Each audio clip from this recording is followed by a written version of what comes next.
آپ بے وجہ پریشان سے کیوں ہیں مادام؟ لوگ کہتے ہیں تو پھر ٹھیک ہی کہتے ہوں گے۔ میرے احباب نے تہذیب نہ سیکھی ہوگی، میرے ماحول میں انسان نہ رہتے ہوں گے۔ نیک مادام بہت جلد وہ دور آئے گا جب ہمیں زیست کے ادوار پرکھنے ہوں گے۔ اپنی ذلت کی قسم، آپ کی عظمت کی قسم، ہم کو تعظیم کے معیار پرکھنے ہوں گے۔ ہم نے ہر دور میں تذلیل سہی ہے، لیکن ہم نے ہر دور کے چہرے کو ضیاء بخشی ہے۔ ہم نے ہر دور میں محنت کے ستم جھیلے ہیں، ہم نے ہر دور کے ہاتھوں کو حنا بخشی ہے۔ لیکن ان تلخ مباحث سے بھلا کیا حاصل؟ لوگ کہتے ہیں تو پھر ٹھیک ہی کہتے ہوں گے۔ میرے احباب نے تہذیب نہ سیکھی ہوگی، میرے ماحول میں انسان نہ رہتے ہوں گے۔ صدر فہم و ادراک اور ایوان خوددار و بے باک، 11 ستمبر 1948 کا منظر ہے۔ کوئٹہ کے ایئرپورٹ سے ایک جہاز اڑان بھرتا ہے اور فضاؤں کا سینہ چیرتا ہوا کراچی میں آ اترتا ہے۔ ایک نحیف و نزار مریض کو ایمبولینس میں ڈالا جاتا ہے۔ ایمبولینس روانہ ہوتی ہے مگر رستے میں خراب ہو جاتی ہے اور بروقت طبی امداد میسر نہ ہونے کی وجہ سے پوری قوم کی نبضیں ابھارنے والے کی اپنی نبضیں ڈوب جاتی ہیں۔ منظر بدلتا ہے۔ 16 اکتوبر 1951 کا دن ہے۔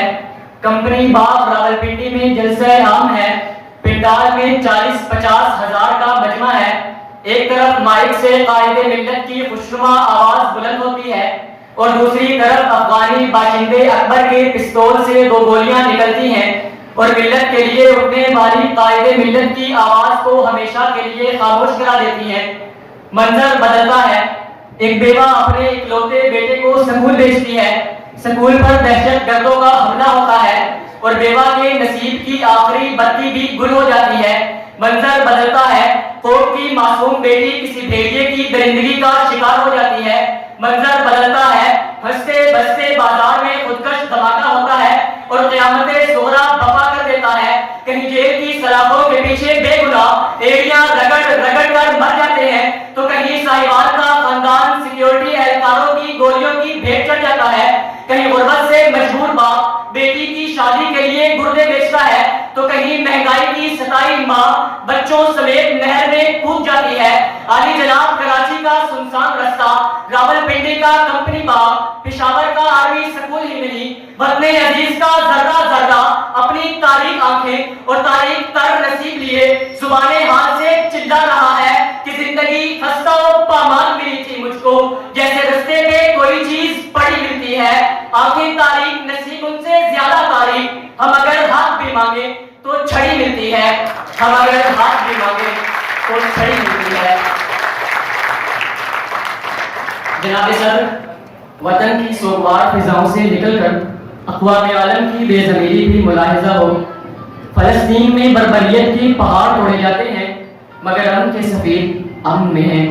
برما میں امت مسلمہ کے قتل کا بازار گرم ہوتا ہے مگر حقوق انسانی کے علم بردار سوئے ہوئے ہیں۔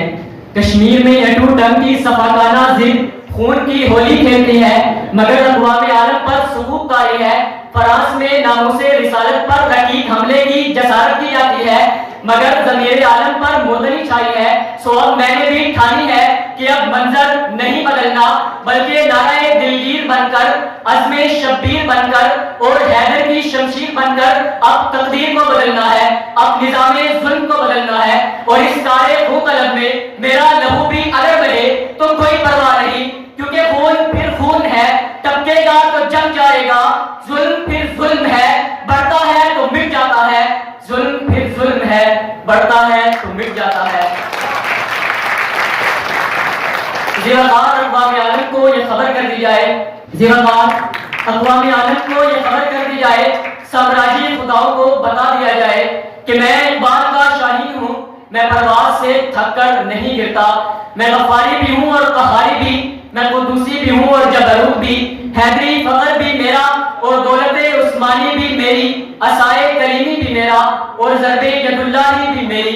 میں زندگی کی آنکھوں میں آنکھیں ڈال کر یہ کہتا ہوں کہ زندگی کیوں نہ تجھے وجد میں لاؤں واپس، زندگی کیوں نہ تجھے وجد میں لاؤں واپس، چاک پر کوزہ رکھوں خاک بناؤں واپس.